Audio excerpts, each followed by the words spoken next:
Hello అందరికీ ఈరోజు నేనైతే మీకు ఒక ఈజీ రెసిపీ చూపిస్తా.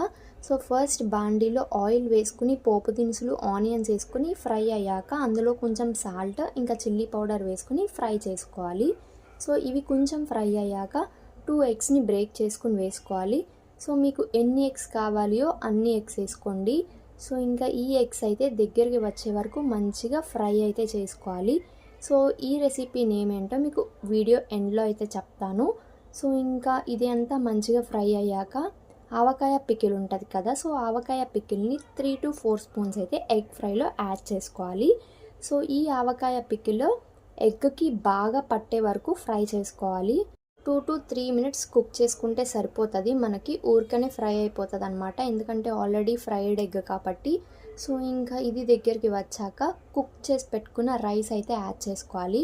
సో ఇది యాడ్ చేసుకున్నాక ఒక 5 minutes కలుపుకుంటూ ఉంటే మనకి ఇదంతా రెడీ అయిపోతుంది. సో ఇంతకీ ఈ రెసిపీ నేమ్ ఏంటో చెప్పనా, ఆవకాయ ఎగ్ రైస్ అనమాట.